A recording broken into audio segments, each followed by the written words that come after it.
Dear readers, my name is Grzegorz and I work as program director of the Conrad Festival.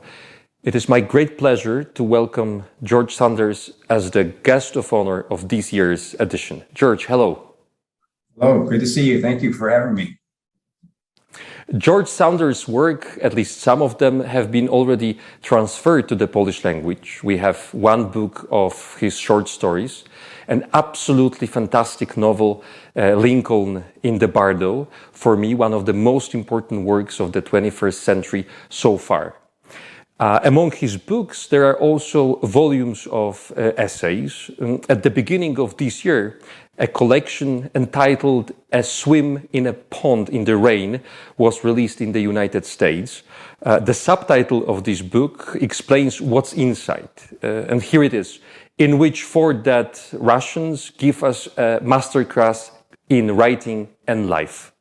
This volume presents another face of George Saunders, a teacher of creative writing with 20 years of experience in the field. As the topic of today's conversation, I suggested literary empathy. The main question will be how literature can awaken the empathy in us as readers. We will also talk about the process of writing. George, once again, thank you for accepting our invitation. Such a pleasure. Thank you. I would like to start with a question about your famous metaphor of the book as a black box, which we enter while reading and in which we are being transformed.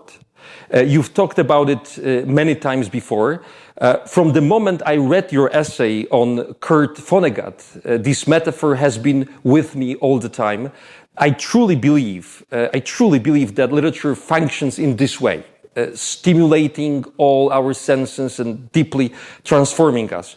But the blackness of the box brings to mind a rather dark experience. So why is it black? Well, I think I chose, it could have been any color, I think, but I chose black to indicate that when the writer enters that room, he doesn't have anything in mind particularly. He's not really trying to predetermine and then construct an experience. He's just going in there, exploring around, and he's leaving behind some things that the reader is going to encounter, and then the reader's going to have an intense experience. So I think I chose black just because mystery, it reminds us that we don't really have to stage manage or control a story. We just have to engineer it so that it produces an effect in a certain way. But it could have been a green or any color you like, really. I will come back to this metaphor later. I am very intrigued by what you said about the story, that it pre-exists in your subconscious and is extracted from it when you write. What is the source of a story you write? Where does it come from? That's a great question, and I don't know. And part of the fun of being a writer is you get to be in contact with whatever that thing is every day. It's reliable. It's very, very smart. It's kind of ornery in a way.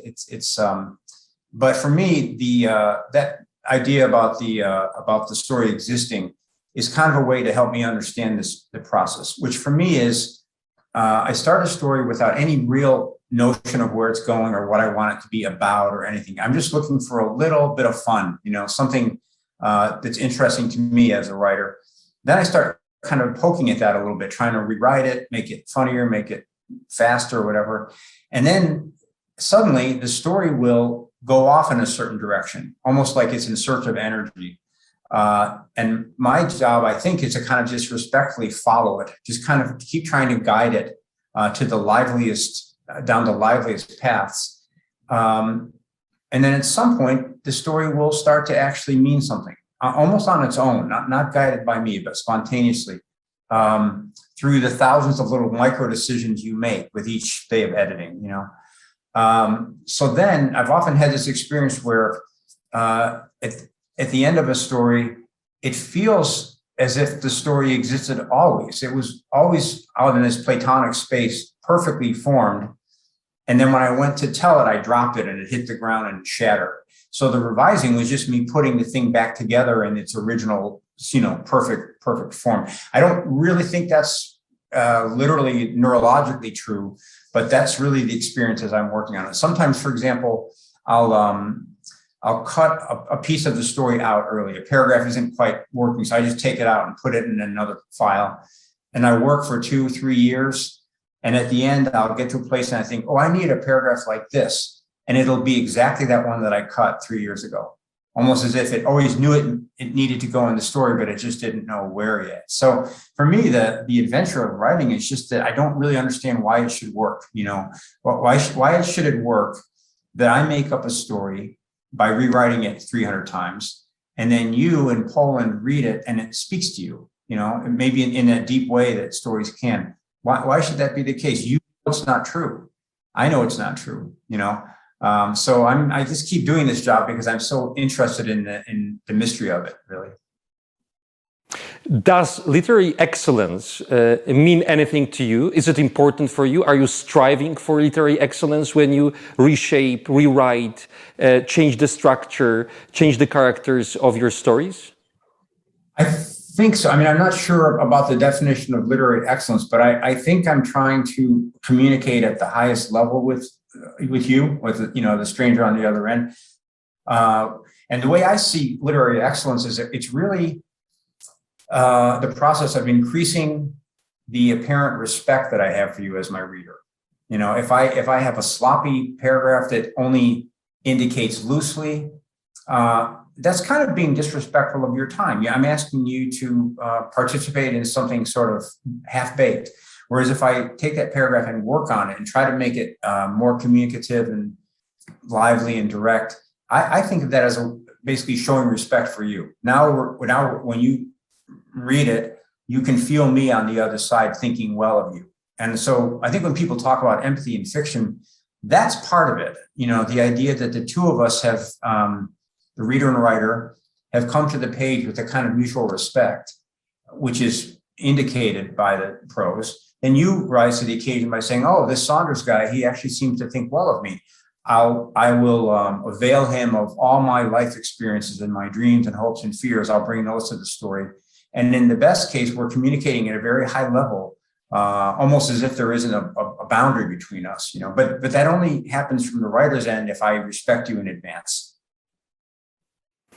You are being named a literary ventriloquist. Very often in your stories, there are different voices, different tones, different registers of speech. While reading your text, sometimes I feel like there is a polyphony around me.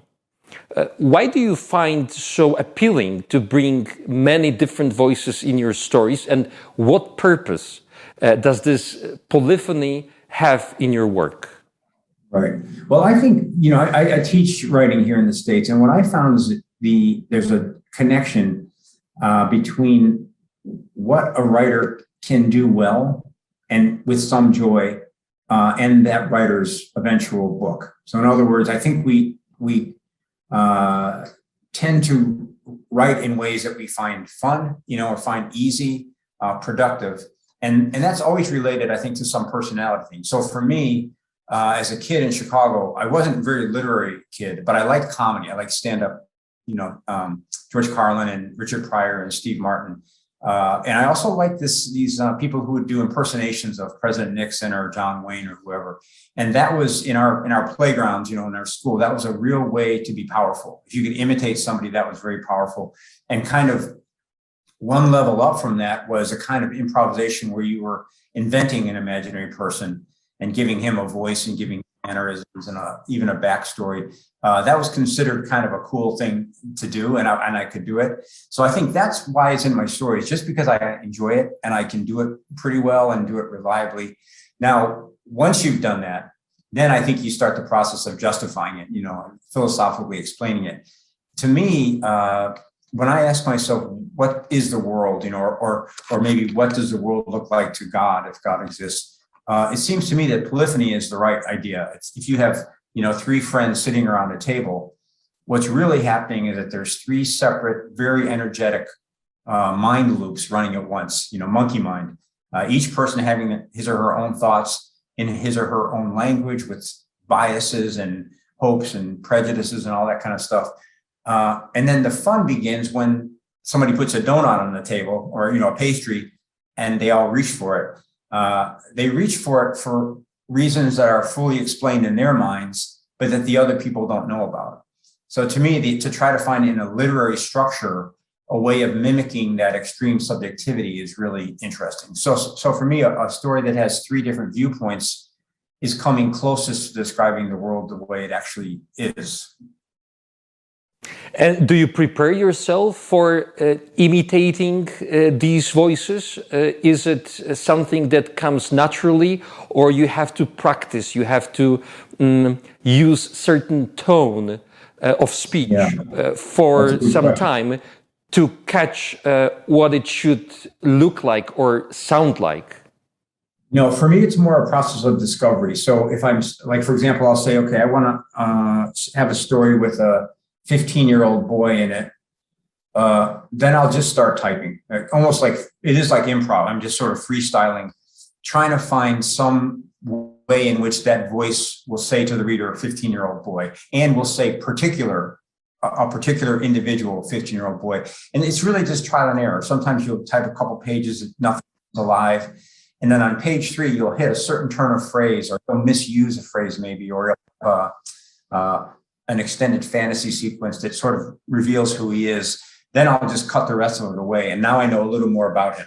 And so I'll start trying to kind of pick up the thread of that little bit of text. It's very improvisatory. And for me, it usually involves a lot of repetitions, trying it day after day, and then suddenly going, oh yeah, I think I know who this kid is. Other times it's just that I have a story called John. I don't know if it's been translated into Polish yet, but it started with the voice. I was teaching a class on Kafka, on the Metamorphosis, and one of my students, who was an undergraduate, about 19 years old, said, this story put me at a distinct tilt, which isn't really an English sentence quite, and I thought, oh, that's nice. I like that. That's kind of an awkward poem that he's just written. So I went home that night and tried to do that, do that voice, like just try to keep applying that voice to different situations. And soon I could do it. And it wasn't really a voice that had a corollary in the real world. I kind of departed from that student, but it was a very unusual way of speaking that I could reproduce. So then you're typing along and you're kind of starting to think, well, who is this person? Why is he talking so strangely? And that's another way you can make a story. You start with a weird voice, and then you, in a sense, the story is a rationale for the sound of it. So it's endlessly, it's always different, and it's always fascinating. In The Lincoln in the Bardo, this great novel about American president mourning the death of his son, everyone, be it a man or a ghost, has a voice. Everyone can speak and contribute to the narrative, and yet no one can go beyond the boundaries of a single fragment. You put many characters in this novel, but none of them has power to tell a full story. And you already explained why. That's how you see the complexity of things, human beings and voices in the world. But my question is, how is it possible that all these voices match together to create narrative? One goes after the other, and they somehow correspond with each other in the novel. Yes. Well, yeah, I think for me, it was almost a very practical matter, because I thought we're going to tell the story from a sort of a Greek chorus for the reason that you mentioned. So I had it a little bit in my mind that you would have a bunch of cameras around the graveyard. And so say Lincoln is walking through the graveyard. Well, we have to narrate that. We have the option of using one of hundreds of cameras. Any ghost can observe him.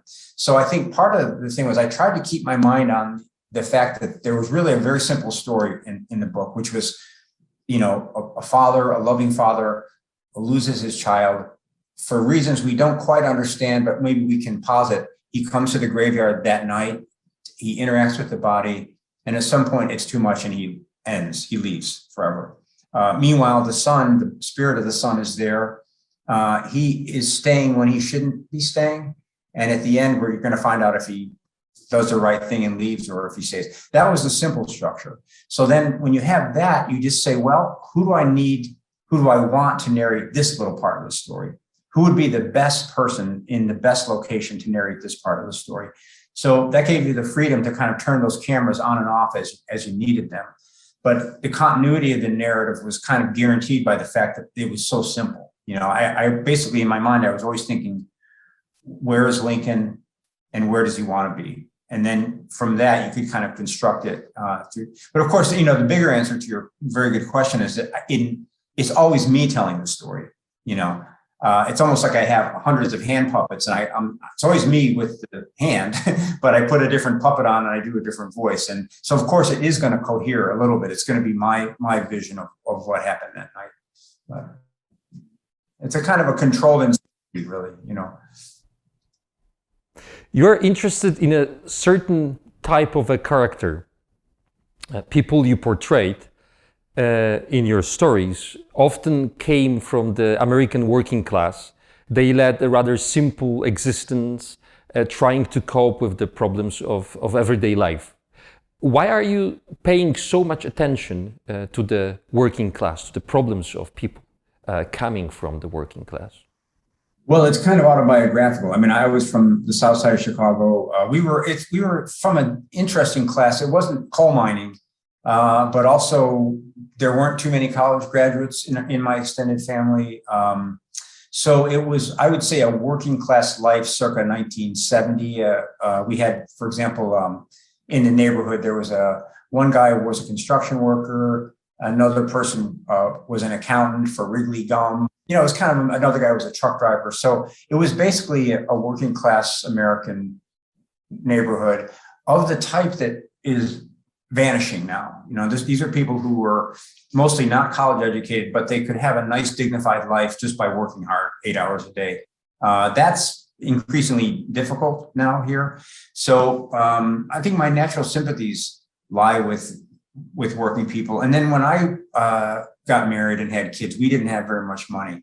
And maybe for the first time in my life, I felt that kind of stress, you know, of having someone that you love and want to nurture, and the culture kind of making it difficult for you. You know, the feeling that the culture's priorities really weren't in sync with your priorities. And Terry Eagleton, I think he said, capitalism plunders the sensuality of the body. So I was feeling that, especially when I was writing my first book, you know, the fact that the capitalist culture would absolutely discard you if it wanted to. And if you complained about it, you'd be considered a whiner. And, you know, I think I became aware of the harshness of our culture. And that's been kind of a fascinating, it's been fascinating to me ever since, you know, that our country could be understood as a place that, under the guise of independence, you know, and freedom and self-sufficiency, is kind of making an excuse for humane. That's interesting, you know, and it would explain a lot of things about our culture too. Interesting and overwhelming. Even if your characters are somehow guilty, rude, or destructive, you never moralize about them, which doesn't mean that your prose is not ethical or political. But it seems to me that when you write about an individual who breaks some rules, you point out to something bigger that determines his or her actions, be it a tradition or an institution or a class. Would you agree that it is the system, not the individual, that is ultimately responsible for the situation in which we find ourselves as groups, as communities, as nations? I don't think so. I mean, as a writer, I think not. I think it's both. I think that an individual, you know, if you take two people and put them on the beautiful island of Capri with more than enough money and beautiful clothing, they can still depart. They can, you know, one can make bad choices and make good choices. But then here in America, or maybe everywhere, we take individuated entities, and apply pressure to them, which is systemic. So I think for the novelistic viewpoint, you wouldn't want to think as all system. Because I just don't think it is. I think practically speaking, it isn't. So, but it's also not, the American idea is that it's all individual, which is also not true. You can take two stellar individuals and put them in different systems. One system stressful, one generous. The person in the stressful system will behave differently than the person in the, So I think it's interesting to think that, that's really what fiction is so good at, is can always burrowing down into the specific and the actual. So we don't really have to have theories. We don't really have to have general feelings. We can always have a feeling about a particular character on a particular day at a particular moment.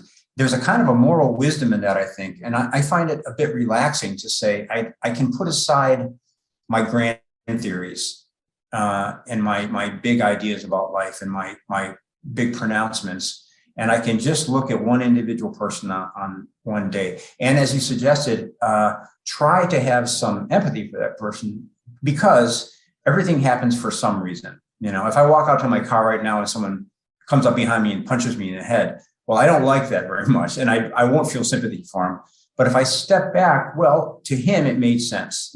On that, for some reason, he felt like punching the guy with the ponytail. So that is the fiction writer's special providence, I think.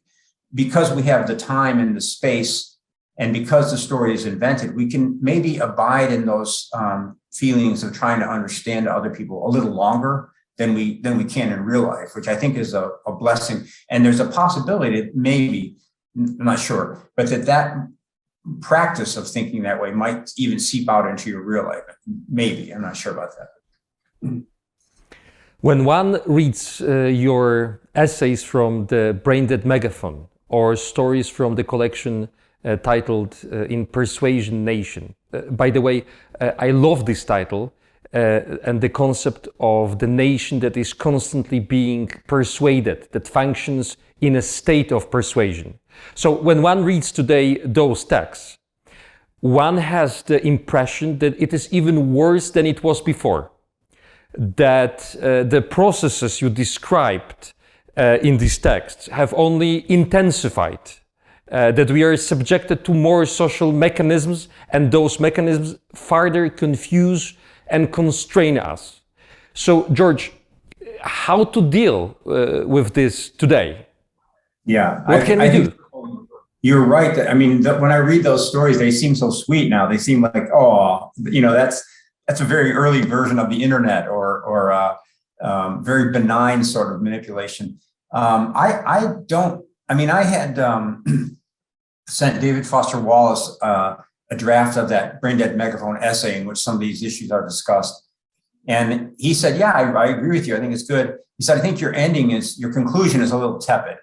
And in the essay, I just said, the only way to fight this stuff is to double down on truth and specificity and actually revise language to make it more precise, having faith in your reader. He said, I agree with all that, but it sounds, when you put that up against the problem, it sounds insufficient.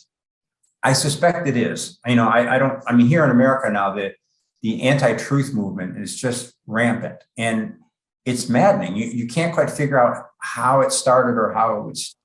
But I think for the individual, if we want to have some peace of mind and continue to be loving and have a sense of humor, I think simply abiding in truth and specificity and precision, avoiding getting embroiled in big online debates that are all about generalities, avoid hating groups of people just because they're a group.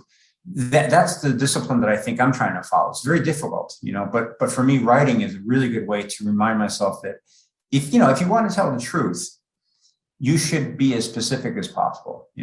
Someone says, what do you think about cancel culture? The right answer for me is, what do you mean specifically? Give me an example. Then they give me the example and I say, tell me more about that. And actually, if you follow that route, eventually you get to a point where the answer is pretty obvious. And in the process, you found out that the apparently horrific offense that you first posited actually didn't happen, or it happened in a much more smaller human way. So I think this is what we're doing when we're revising stories, is we're trying to hone them to a place of specificity and particularity. And it's a habit of mine that I'm honestly, I'm just taking a lot of comfort in it now, because if I start thinking about the big general problems, I get a little neurotic and nervous, you know. One of the modes of writing, one of the modes of communicating aimed at criticizing and neutralizing the aforementioned social mechanisms was irony. However, today it does not have a good press. When I talk to people, especially young ones, they often say that we need to give up irony and criticism because they clip our wings. They say we have problems to deal with as global societies and we need positive energy to achieve certain goals. Irony and criticism take this energy away from us, so we have to get rid of it. It often appears in your texts, I mean irony, along with humor, under special conditions. It is never an end in itself. My question is there a place for irony in contemporary social world and not only in art or literature? I think I will sort of maybe sidestep the question by referring to my previous answer, which is I would say if one of those young people said to me, cut it out with the irony is no good, I would say, give me an example of the specific usage of irony you want to talk about. Because there's stupid irony. And here, you know, for example, when Trump was president, there's a kind of a trope of criticizing him in the sort of 1990s way of late night hosts, you know. That just bounced right off. It had no relevance. It didn't persuade anybody. It didn't hurt him. But on the other hand, if you read the work of, say, Flannery O'Connor, you know, or David Foster Wallace, any writer, sometimes irony is used deliciously, and it's really just a subset of wit. You know, it doesn't. So I think I would say I don't think there's much profit in outlawing irony, or, you know, I say let's look at the particular example, because in many cases I think irony actually is quite a positive force in the right story at the right moment. It actually is a very powerful force for good that can do a kind of work that earnestness can't. That's what I would submit. In 2013, you delivered a speech for graduates of the creative writing program organized by Syracuse University. Later it was published as "Congratulations, by the way." You spoke not about literature or writing technique, not about career or publishing problems, but about crisis of kindness. You argued that we need kindness above all else. After nearly a decade, would you convey to these people, the same people you met then, the same thoughts, add something, or change your speech completely? Yeah, well, I think I would stand by that speech. I always wish that I had another 2 hours to talk to them, but it was a hot auditorium and they were anxious for me to stop talking. But, you know, to say to someone, be kind, I think it's good advice. And I chose to say that simply because here, kindness is not really a thing in academia. It doesn't really seem to be there's not a lot of intellectual discourse about the idea of kindness. So I just wanted to sort of say to these students, look, in your real life, you know the value of kindness, you live to be kind. Let's then let's validate that notion intellectually. You know, to try to become kinder, more loving, I think is the work of a lifetime, the work of many lifetimes, actually. It's very hard. And I think, you know, in our private spheres, we know that to be, you know, a better husband is a really high aspiration. To be a better father, it's really difficult, and it's really the most important thing. So I was trying to make a space for us to admit that in art, in intellectual activities, we should have some kind of representation of kindness, assign it some value, since it's so much a part of our lives. What I would go on to say, if I had the time, was just that, okay, that's a nice start. But for me to tell somebody, go forth and be kind, it's very facile, because the obvious question is, okay, George, how? You know, I always use the example that if somebody goes into a coffee shop with the intention, I'm going to be kind all day today, and then they see that the barista is crying, okay, what do? What's the kind thing to do? And in truth, who knows? It could be that the kind thing to do would be to just ignore her. Or it could be that for you to ask her what's bothering her might be kind. So this leads us to the idea that kindness is actually a form of awareness. So how do we know which approach is more beneficial? Well, partly by figuring out ways to make ourselves more aware of reality. Maybe it's meditation, maybe it's prayer. We also would want to be somewhat aware of our preset. Like I've got kind of a savior mentality, so I'm sure I would start talking to that poor girl right away, more to serve my needs than hers. So if I had another kindness lecture, it would just be about the fact that kindness, if you really take it seriously, it opens up into many other avenues of moral investigation, awareness, patience, self-awareness. How do you nurture in every moment the state of mind that would make you most receptive to reality, and thereby more likely to do the right or kind thing? So they just needed to give me another 6 hours and I would have got it perfect. In this book of essays about Russian masters I mentioned before, in a swim in a pond in the rain, you wrote that stories you analyze with your students, stories by Russian writers, were written to challenge and antagonize and outrage.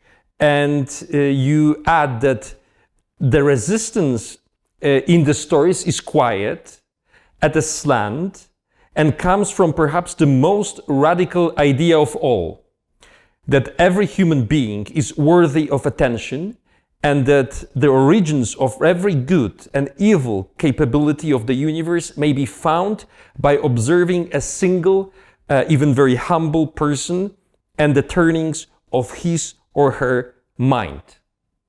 The question is, could this type of resistance lead to a social change?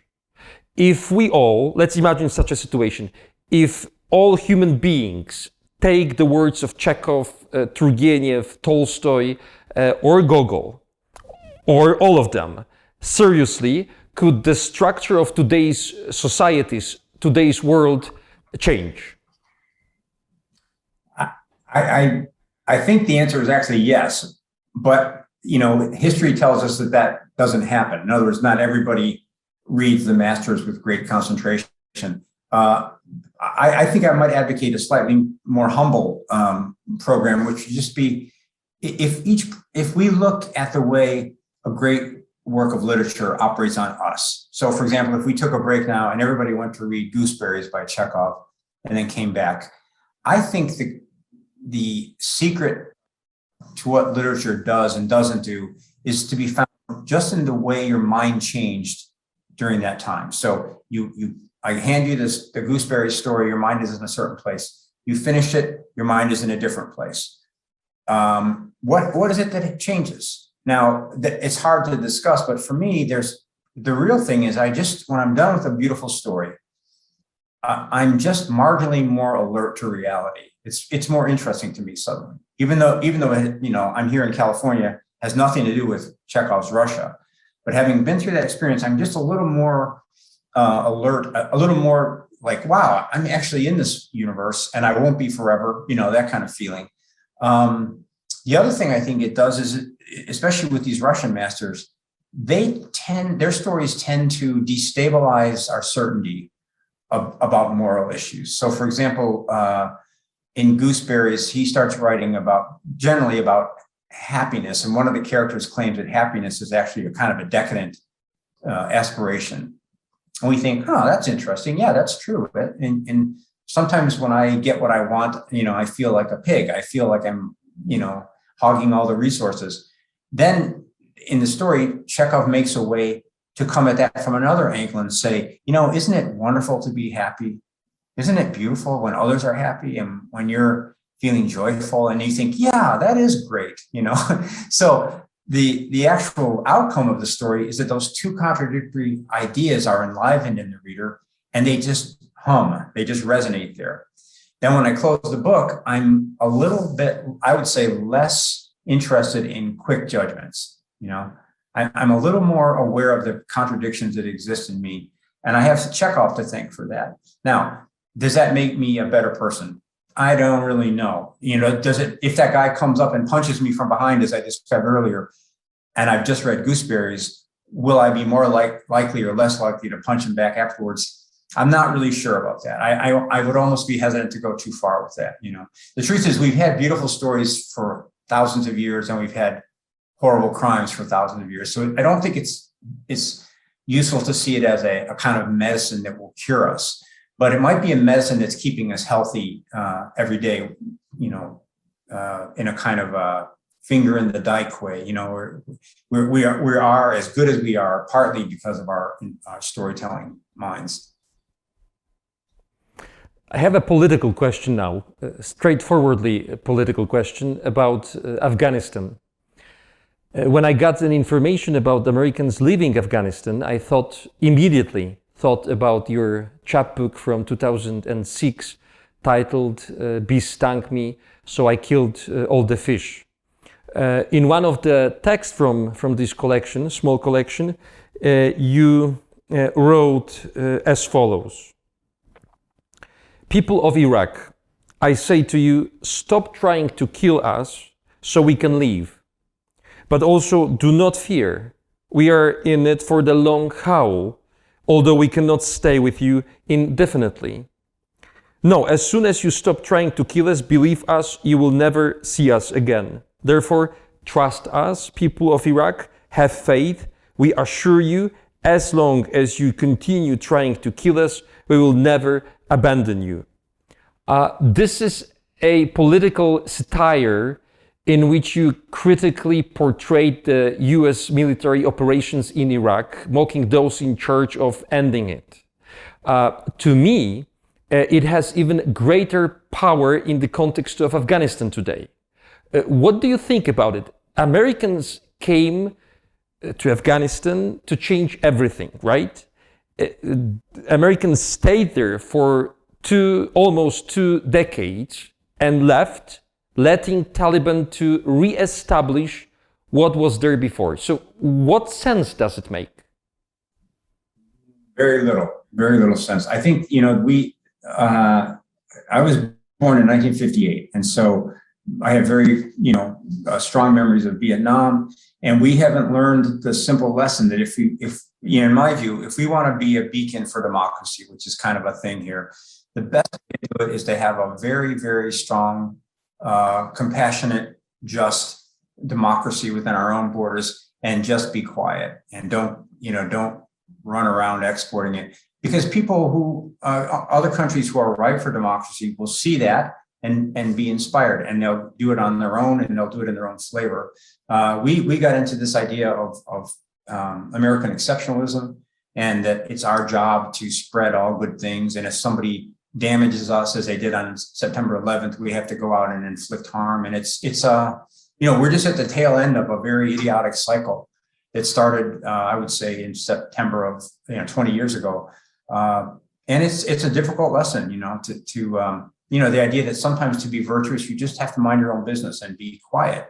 And we haven't learned it yet. And, it seems to be cyclical, because my generation, I would have thought we knew it very well from Vietnam, but so it's very sad. I'm sad about it. And, to be honest with you, I identify with America quite strongly. I suppose I'm kind of a patriot of sorts, but this last couple of months, I'm thinking, or maybe years, actually since Trump was elected, I'm thinking, I'm not actually my country. I'm not an identity with it. I have an idea in my mind of how our country should be. It's never been that way. So I'm trying to give myself a little bit of permission to, to be an individual, and to not derive so much of my identity from the idea that our country is behaving virtuously, because it often doesn't. The last text included in this chapbook, by the way, it is still available for free. It circulates in the internet. So the last text in this chapbook, called Manifesto, a press release from PRKA, is a word from a leader of one peculiar organization named People Reluctant to Kill for an Abstraction. This leader encourages all of us to join his movement and give up violence. Last sentence of the text is, resistance is futile. The author of the manifesto means a resistance to non-violence. We need to neutralize such resistance by using literature. I heard about a young man from Great Britain, a fascist, who tried to organize a terrorist attack, and he was prosecuted, but he didn't go to prison. Instead, he was obliged to read books by William Shakespeare, Jane Austen, Charles Dickens, and Thomas Hardy, among others. George, what would you recommend him to read? What would you suggest these men to read? What kind of literature? Well, I'm fresh off the Russians, but I think you can. Chekhov is somebody who he I often thought that a writer is sort of he's saying to us, here's how I think God sees us. So Tolstoy has a certain God, and Jane Austen has a certain God. Joseph Conrad had a certain God. The God that Chekhov posits really loves. He gets a kick out of us. He finds us kind of sweet. And I think there's something, for me, when I read Chekhov, I feel more fondly about other people. And I also cut myself a little slack. I feel a little more merciful about myself when I read Chekhov, because you see all these people from inside making all these kind of mistakes and having an ego and hubris. And it somehow has the effect of, like, Chekhov is patting me on the shoulder saying, you're not the only one. You're not the only person who's nervous or aggressive or self-protective. They're everywhere. Don't worry, we're all in this together. So I might recommend some Chekhov. I promise that I will come back to your metaphor of the book as a black box. We know now that blackness doesn't mean anything negative in your essay about Kurt Vonnegut, but sometimes literature has a negative impact upon us. Sometimes it is a black box that constrains us. How to deal with such literature? What to do with such text? I don't ask about an individual experience, reading experience, because every reader can put any book away. But how to deal with a canon, literary canon, in which we identify a book that doesn't coincide with today's systems of values? Well, I think I might need an example, because if you're saying that it's, are you talking about a story that has a darkness in it, like a violence or is that what you mean? Yes, exactly. Something. Yeah. The story contains of something that impacts a negative. Something negative on us, and, for example, inspires us to do something wrong, and it is called literature. Right. So it is presented as fictional. It has this sort of fictional atmosphere around it. So we cannot say that the author really means what he wrote, but at the same time, it consists of something that makes this fulfills us with negativity. Yeah, I think I would, I can't think of an example of a book that does that we consider great literature. I think what I mean is, if a book has negative events in it, or dark events, or a character who is advocating for some kind of evil action, I think the aesthetic requirements of fiction will ask the book to acknowledge those things.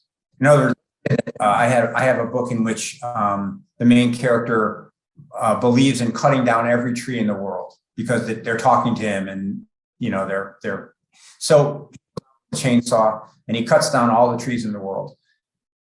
Part of our pleasure in that story is recognizing that he's wrong. And I think also waiting for the fictive world to correct him in some way, or not 100% correct, but just to push back in some way. Then it's still a coherent moral system. It's still making sense. So I'm not sure that I can imagine a book like maybe you can give me an example. But I'm not, and when I'm talking about empathy in fiction, I don't mean that everything has to come out happily. I mean, Flannery O'Connor is one of my favorite authors, and she is dark, very sardonic and funny, and doesn't seem to like any people really, but there's something about her attention to these evil people that is actually good. She pays attention to them with a lot of patience and a lot of specificity. We feel sort of included in that. And together with Flannery O'Connor, we're looking at these people, and then somehow it's a positive experience to have done that. So I'm not sure if I'm answering your question, but.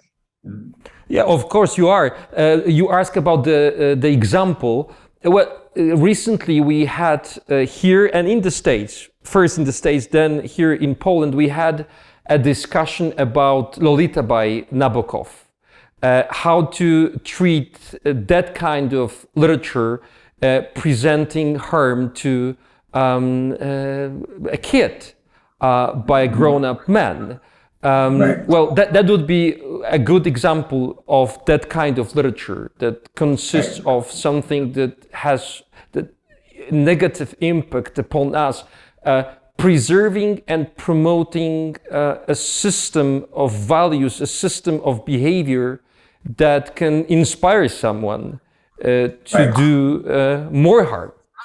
That's a great example. What I would say is what our responsibility is twofold. One, don't outlaw it, but read it, and read it closely. And in that, I haven't read Lolita in a long time now, but I think if you read it closely, you would find that, I'm gonna go out on a limb and say, I think that Nabokov probably falsified pedophilia in some way to get those stylistic effects. In other words, his narrator is so intelligent and self-aware, yet never is able to turn around and empathize with Lolita, I would say. Now so if we looked at it closely, we'd see if Nabokov is actually advocating for or critiquing that character. And again, I haven't read it in a while, but here, we talk about Huck Finn, for example.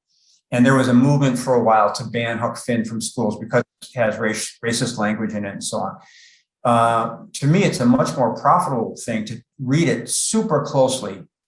And of course, you'll find that certain parts of the book are racist. Other parts are anti-racist because it was written by a mortal human being who actually came from a racist background. So you can use the text as a way to go deeper into the topics of morality, for example. And I think that's always a powerful thing. With my students, sometimes here there's a first motion of wanting to not read books that are, quote, problematic, and I really encourage them to hone their close reading skills and then dive into those problematic books and be able to identify specifically where they're problematic and why. The benefit is then you come to understand the different ways that human thinking falls into error. If you read Huck Finn, you'll find that there are some mistakes, especially at the end of the book, where Twain has forgotten the character he's made in Jim. He made Jim a beautiful three-dimensional character back in the middle of the book. And then somehow when he gets to the end, he forgets that Jim that he made, and he makes a cartoon. That is, you could say it's a racist error. It's also a technical error. And it's actually a book that reduces, or a mistake that reduces our pleasure in the book. So my answer is usually, let's go inside the text deeper. And let's see if we can figure out why we think this book is advocating something negative and where. And then suddenly we learn a lot about the way the mind functions and processes narrative. So I think don't be afraid of any text. We have, through our critical faculties, we have the ability to destabilize and neuter evil texts by showing that actually they're bad texts, they're boring texts, they're sloppy texts. Rick Sminks, a character from your story called I Can Speak TM, tries by writing a letter to convince a dissatisfied client not to give up shopping at the company for which he works. The company sells special devices that give an illusion of communicating with babies before the babies can actually speak. Of course, this story can be interpreted in different ways, but whenever I read it, and I have read it many years ago, and it stayed with me. So whenever I read it, I get the feeling that Rick's problem is that he can't stop communicating. He can't be silent. George, do you think that isn't it a global problem today? It seems that we have to broadcast, we have to speak, write, produce text all the time, and perhaps the change would happen at the moment when we all fall silent, for a moment at least. I agree, and I'm tempted to respond with a moment of silence. I think you're right. I think we have this, we've created a technological system that has misled us into thinking that our opinion is more important than it is. So if I'm on my phone on a beautiful summer day walking through a campus and something comes up about a crime somewhere in the world, or there's a political fight going on, biologically, instantly my anxiety response is invoked. Why? What is the value of, in a sense, you could think of these phones as being sort of like trouble importers. If you're feeling peaceful, go on your phone and some trouble will come. So I think there's nothing in our natural wiring that would require us to be constantly opining on things operating outside of our observation zone. So I think you're right about that. And I think for me, it's just been a very practical matter of getting off of social media entirely, restricting my email time. And then when I turn on the television or hear some news, I always want to ask myself, do I really need this right now? Is there anything for me to do about it? The number of times in contemporary life where we have emotion and outrage and anxiety about something that is truly outside of our control is quite often, I think. And I think it has a biological effect, has a neurological effect. And the worst thing, I think, is that it makes us, we're always in the process of making a projection about that world out there. And I would say, generally speaking, it's good to make that projection out of actual observation and less good to make it out of rickety information. If we are always, and so this world that we're in, I think, may have the cumulative effect of making us imagine less generously. If you watch, 10 straight hours of American television, you'll be convinced that everybody's a psycho killer, and so then that will affect the way that you interact with the world. So I think we have choices, and I would anticipate that in the next 10 or 15 years, there's going to be a major movement made by individuals to restrict the intrusions and incursions that they allow to be made on themselves by social media and other kinds of media. I think that'll be a kind of a revolution of sorts of reinstigating privacy and silence and that kind of autonomy. I hope so. I hope so too. So before we fall silent today, one more question. How do you see the future of literature and the future of storytelling? It's a great question. I think it will endure in some form or another. And if the past is any example, it will adapt to the moment. I don't think there's any way that two human minds can be in more connection than through a written text that's been carefully rewritten. Maybe in a personal way, but at a distance. So I think that will endure. There are things that we can do through reading and writing that just can't be done any other way.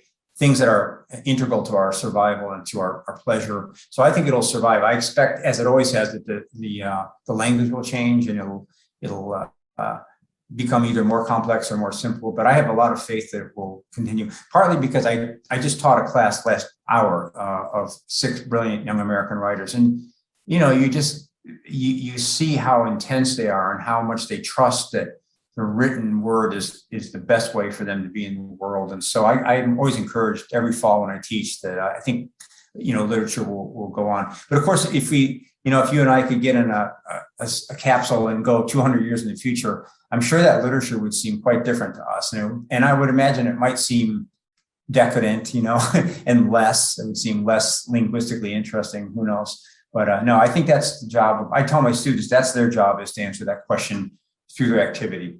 What's the next generation of writing going to look like? They will tell us, and it'll be good. George, thank you very much for sharing your thoughts with us. It was very, very generous of you. I hope that we will see each other in Krakow, that someday you will arrive to Krakow for another edition of Conrad Festival. Thanks a lot.